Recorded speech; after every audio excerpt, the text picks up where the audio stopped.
This is RTV6 News at 11, working for you. Good evening to you. Juneteenth celebrations are wrapping up across the country tonight and here in Indianapolis. This year, millions of Americans are commemorating the holiday by looking to the future while remembering their past. RTV6's Cameron Riddle shows you how local Black-owned businesses were able to shine today, something the ancestors of those owners could only dream of. On Juneteenth 2020, here at 38th Street in Sherman, this is a celebration of what Black businesses can do. You can manifest your dreams out here today, and that's what I feel like I did. That was the goal for Trey Hester and two of his business partners when they decided Juneteenth would be the perfect day to elevate Black businesses to a platform where they could be exposed to new customers. You know, since 1865, I believe, we've been a little bit free-ish, right? And this holiday has been here since then, but it's taken us this long and for so many different things to happen for us to really see that, like, this is a moment that we need to come together. Juneteenth commemorates the day in 1865 when slaves in Texas received the news that the Emancipation Proclamation had gone into effect 2.5 years earlier, as the day marks a moment when Black people in America were able to do new things. This Juneteenth celebration in Indianapolis is the launch pad for a number of Black businesses which often face challenges other businesses don't. Black businesses have been discouraged. When you think about loans, when you think about people just coming to shop with you in the first place, that type of like propaganda that we face, it's unseen, but it's also seen by us. The business owners you see here were able to set up shop for absolutely free, putting everyone on an equal playing field, including teacher and business owner Michaela Rice, who says the celebration today put her small Black-owned business of custom education supplies directly in the spotlight. So for me, this platform is huge because I'm on display. I'm on display with my community, not just by myself, but as a team effort. 3 people put this amazing event on, right? And we're on display. And I really honestly feel that that's what it's about. On the east side, Cameron Riddle, RTV6. Thanks, Cameron. Along with a day of support for Black-owned businesses, dozens of people registered to vote at today's event. A Northside community also hosted a Juneteenth demonstration today. The event at Holiday Park mixed education and entertainment. Speakers discussed current issues and shared personal stories. Visitors also enjoyed music and dancing. Organizers say the gathering is also a way to keep interest and activism going in the ongoing fight for systemic change. We've had a lot of momentum within the last 2 weeks. We've seen more legislative change than we've seen in the last 10 years, following all of the things that we're doing. So what we want to do is inspire people to keep on going what you're doing, but find more passive ways and more ways that you can get involved and be active, and want to better your community holistically. And first responders led a rally today to mark Juneteenth and show support for the fight against racial injustice. Indianapolis firefighter Jabron Williams worked with the Black Firefighters Association and other minority public safety groups to organize this walk. Williams says he and many others of the public safety sector also want change. We recognize that Black people in this country and in this city aren't being treated fairly, and we're going to work to fix that. We know that the objective at hand is a big goal. It's not something that's going to be solved tomorrow or next week or next year, in all honesty, but we got to start soon. So this is just our way of showing we're taking an effort. The walk started at College and Mass Ave and ended at Kennedy King Park. Participants discussed the next steps that can be taken in the long fight for reform. Now to the forecast, and for everyone that was out there for those events today, they definitely felt that heat. Kyle, I was out there this afternoon, and you felt it. You got a little toasty here a little bit. For the last day of spring, if you can believe it. Tomorrow, we actually will start off the summer season, but today we got our first 90-degree temperature in Indianapolis of the year. There you can see that puts us right in the middle between the average high of 83 and the record of 97 degrees, which will stand for another year. Temperatures across the area still holding on to 80 in Tipton right now, while it's 79 in Indianapolis and 77 in the Columbus area. We've had a couple of isolated showers here near Alexandria and to the east of Tipton. Those will continue to fade away, and I really think it will be a fairly quiet night of weather for us. Starting off dry tomorrow morning with that sunrise at 6:17. Temperatures already in the 70s by 8 a.m. And RTV6 is getting answers for concerned neighbors after police say a driver accused of street racing caused a deadly crash.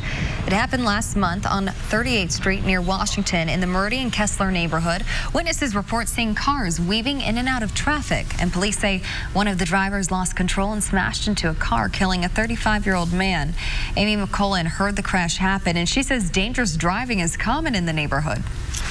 When that accident happened, you could feel it. Like the skidding of the car was like nothing. I've heard cars skid before, but that was really something. It happens more than, it's not the first time. It's my own children that are on the roads. How do you know you're not next? We took these concerns to IMPD. Representatives tell us people can file complaints online at india.gov, and sometimes police will add extra patrols based on the complaints they receive and have officers who work that beat focus on specific areas. A more than 10-year search for a missing woman in Kokomo appears to have come to a sad end. Remains found in a car discovered at the bottom of a Kokomo pond are preliminarily identified as Esther Westenbarger. Her identity will still need to be confirmed by dental records or DNA. Westenbarger was last seen in November of 2009. Investigators pulled the car from a retention pond yesterday after someone fishing spotted it. Right now, detectives and the coroner do not suspect foul play. Now to the latest on the toll the COVID-19 pandemic is taking on Hoosier lives. According to the latest update from the State Department of Health, 2,327 people in Indiana have died from the virus. More than 392,000 people have been tested, and just under 11% have tested positive. And nationwide, the Centers for Disease Control is predicting the death toll could reach 145,000 in the next 3 weeks. Several states continue to report an increase in cases. ABC's Marion Shaw reports that includes Oklahoma, where the president is preparing to hold a rally. The World Health Organization out with an urgent warning. The pandemic is accelerating and the world is in a dangerous phase. The CDC predicting another 25,000 Americans could die by July 11th. Coronavirus-related deaths are up in 13 states and Washington, D.C. Hospitalizations up in 17 states, including Texas, up 108% since Memorial Day. Doctors there warning it could get worse. People are walking around without face masks. They're getting close together. If we don't take precautions, we're going to see a spike, and we're seeing one right now. Masks now mandatory for businesses in Dallas and Harris County. The idea is to see this as a no shirt, no shoes, no mask, no service. Apple taking measures too, closing 11 stores in the Carolinas, Arizona, and Florida. And for the 5th time, Florida has smashed its daily record, over 3,800 cases in the last day. 10% of people tested there are positive. I think that we've started to see, some erosion in the social distancing from probably some of the younger population. But this week, all eyes on Oklahoma. The state hit a record number of cases yesterday. Large protests are expected Friday night ahead of President Trump's first big rally in months. Tens of thousands of rally goers expected Saturday. They're even signing a required waiver, agreeing they won't sue if they catch the virus. I personally am not going to wear a mask. It's our option. It's our choice to wear a mask. I do trust my immune system. Health experts warning risks are high. We have been spiking since last week. And I'm not talking like this, I'm talking like this. So it's going straight up, and all this can do is take us this way or that way, over the top. This volunteer seeing firsthand how fast the virus travels. Marcy Guest volunteered in a New Jersey hospital for 2 months. When she came home to Arizona, she saw her state with record hospitalizations. Hardly anybody had masks on. People were not socially distant. What will it take for people to realize that the virus is real? Now some places are cracking down on face masks. Phoenix City Council just passed an ordinance requiring everyone to wear them. Police there will be able to issue citations of up to $250 if people don't. Soreen Shah, ABC News, Los Angeles. New at 11, many bars and clubs in Marion County are open at this hour for the first time since mid-March. That includes Ball and Biscuit on Mass Ave. Under Phase 4 of the state's Back on Track plan, bars and clubs can operate at 50% capacity, and they must adhere to social distancing guidelines. The general manager at Ball and Biscuit says workers and customers are ready to get back to business. We've gotten to see a lot of our regulars, talk to them again. There's a lot of excitement, with the street being closed down. I think that the general mood is really good and happy, and I think everybody's ready to get back to a little bit of normalcy, albeit though, we're still trying to make sure that we're being safe and taking the proper precautions. In most parts of the state, Phase 4 started last week. Marion County has been behind schedule because of the county's dense population and the high number of COVID-19 cases. An Indianapolis church is helping young people learn a new skill that will feed neighbors in need. Martindale Church and a Carmel family are teaming up to teach members of the youth group start a community garden. Fresh tomatoes, peppers, cilantro, and more will soon start to sprout up in a field next to the church on 24th and Dr. Andrew J. Brown Avenue. The vegetables and herbs will help supplement the church's meal distribution program. The pastor says the garden will benefit the community in other ways, too. We want to provide a means of showing the people there's value here, as well as give our youth the opportunity to do something besides watch Netflix and play video games, to actually learn something that's going to benefit them for a lifetime and generations to come. The church works with Second Helpings to provide meals several times a week. And RTV6 is working with Kroger to help raise money for Second Helpings. Now through Sunday, you can round up your grocery bill or select a donation amount when you check out at 46 participating Kroger locations. The money will go directly to Second Helpings. The nonprofit group specializes in rescuing food that would otherwise go to waste and make sure it gets to who needs it most. It only costs $1.20 a meal to rescue the food, prepare the food, and deliver it to any of the dozens of agencies that we partner with. So if people go to their Kroger store and just round up or add an extra $1 or $2, it really can make a tremendous difference for a family that's struggling right now. RTV6 and the Scripps Howard Foundation will match up to $12,000 in donations. You can also donate by going to theindychannel.com. What's the risk of getting COVID-19 if I stay in a hotel or Airbnb? It's a question many people are asking as summer travel picks up. Coming up, our partners at Newsy get answers. And local schools give new meaning to Friday Night Lights, the message behind this tribute. It's the Gleaners Food Bank of Indiana. This is RTV6 News at 11, working for you. New tonight, Metro Police are investigating a homicide on the northeast side of Indianapolis. Officers found a man dead outside of an apartment building on Hampshire Court near 42nd and Post at around 9:30 tonight. They say the victim had been shot. This has been a violent week in Indianapolis with at least 4 homicides on Wednesday alone, and there have been at least 100 homicides in the city this year. Last year, the homicide count did not reach that number until September.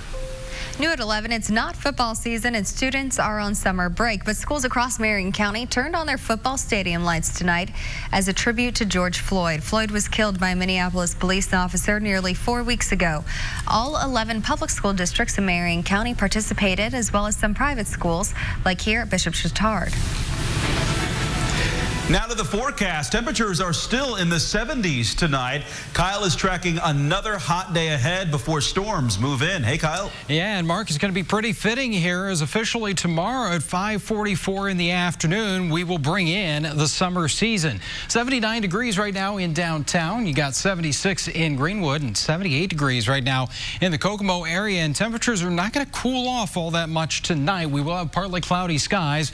Any stray showers that are out there right now around Tipton and Alexandria, those will fade away, leaving us with dry conditions once again and that west breeze. But let's get a check of the muggy meter because you might have noticed a little more humidity in the air today.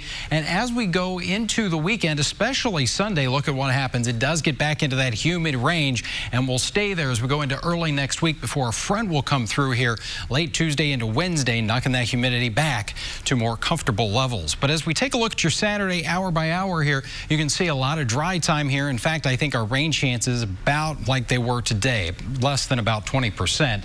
We'll see those temperatures already into the 80s by 10 a.m. at 82, and eventually getting back into the 90s for the second time in a row. 90 degrees by 4 o'clock, 92 at 5. That's what a little extra sunshine tomorrow will do for us, and a great day to spend it by some water, maybe the pool or the lake tomorrow. Just don't forget that sunscreen. 90 degrees for your high in Kokomo and Rushville, 90 in Danville and Lafayette, coming in right around 92 32. Now, Sunday and Father's Day, things do change a little bit. We've got that chance for some scattered showers and thunderstorms in the forecast, and temperatures as a result not quite as hot. But again, it will be more humid here as those temperatures make their way back into the middle and upper 80s. TrueCast shows by 7:30 Sunday morning, we may already have a couple of isolated showers out there. As we go to the late morning, early afternoon, that's when we start to see in the heating of the day a few more of those thunderstorms developing. Right now, we're not expecting any severe weather, but certainly could have some gusty winds in a couple of these as they continue to move through here. And then as we get to sunset and beyond on Sunday, that will kind of fade away the rainfall activity. But we certainly need the rainfall. It's abnormally dry now across pretty much all of central Indiana. And you can see as we go through Monday that most of the models are coming in with at least 1/3 of an inch of rain or more. Certainly get a thunderstorm and you could have a quick inch of rainfall, which would help out with that deficit. Looking at the 7-day planning forecast, we do have a daily chance for some showers and storms. So Sunday, Monday, and Tuesday. And eventually, again, those temperatures start to come back down after spending a few days in the upper 80s to around 90 degrees. By Wednesday, it's 80. The humidity will drop, and we're already starting to heat things back up, though, by Friday, 85 and partly sunny. Amanda? A hot one tomorrow. The airline industry is facing a major downturn as the pandemic continues, but many steps are being taken to help ease concerns about flying. Robots are working to reduce the risk of COVID-19 at airports. The robot, called the Breezy One, just started at the Albuquerque International Sunport. It operates by itself and can decontaminate a 100,000 square foot space in about 90 minutes. We're working closely with chemical manufacturers who have created very effective and very safe chemicals that have been rigorously tested. It's providing even a protective layer throughout the day, which is pretty exciting when you think about the robot leaving behind a protective layer that really helps people stay safe in these environments.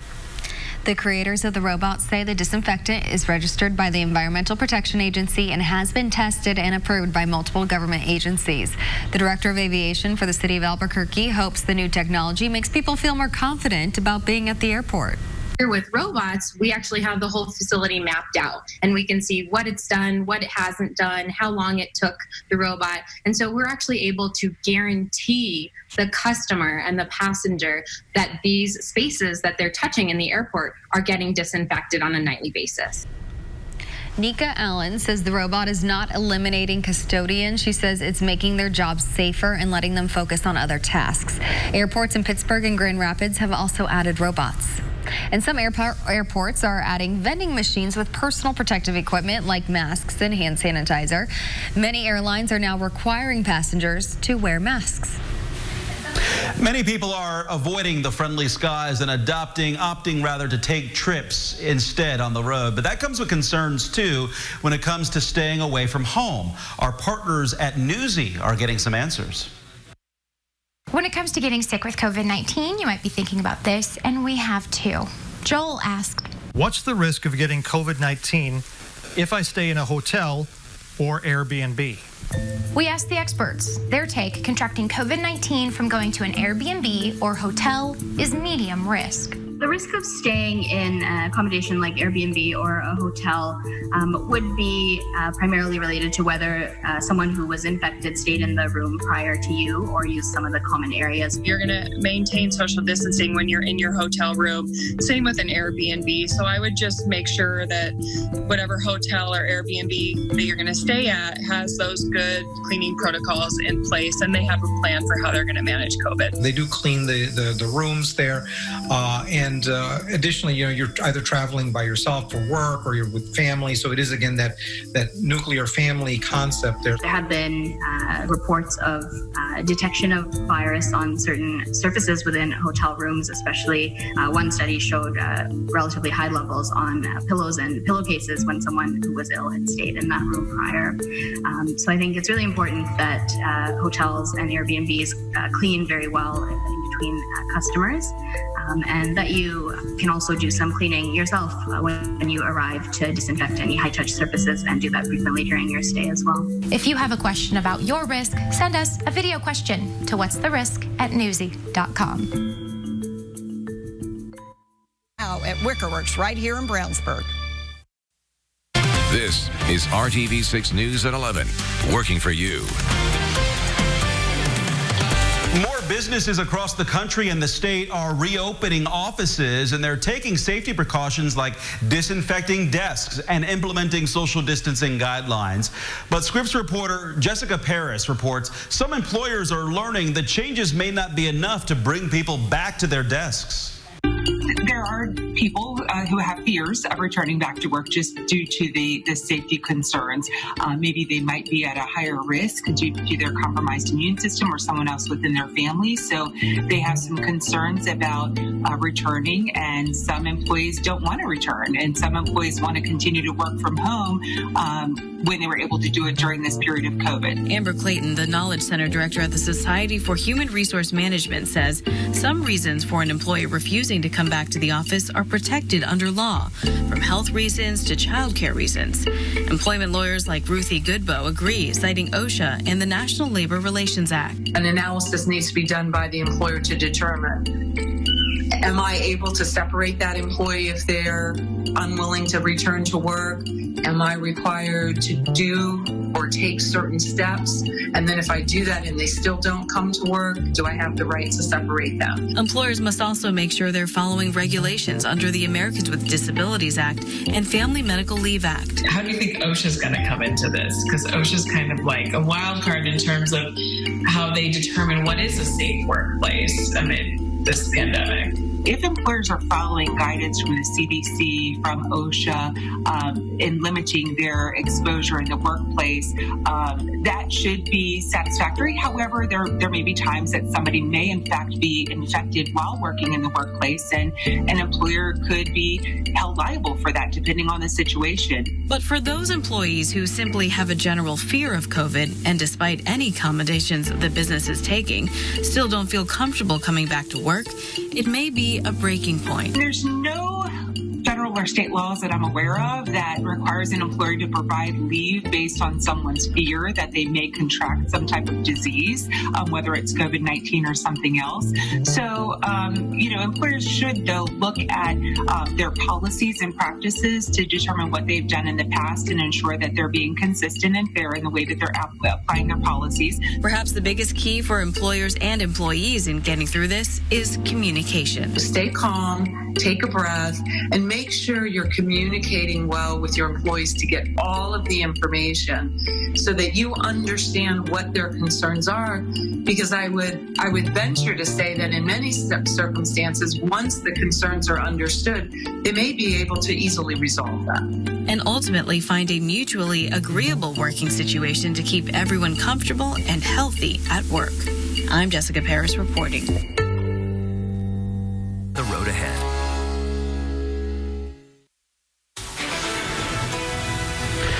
We just checked the Indianapolis Zoo website, and plenty of reservations are still available for tomorrow. The zoo reopened today under Phase 4 of Marion County's guidelines. An online reservation system is one of the safety precautions now in place. It will help maintain capacity restrictions. Other changes include no cash transactions, water fountains are turned off, and staff will wear masks, and guests are strongly encouraged to wear them as well. And make sure you take along that water. Back in the 90s tomorrow afternoon, 92 with partly sunny skies, just that isolated shower chance. As we get into Sunday and Father's Day, we'll have some scattered showers and storms, still some dry time with a high of 87. Thank you for making RTV6 your choice for news. For Mark, Kyle, and I, have a safe weekend and good night.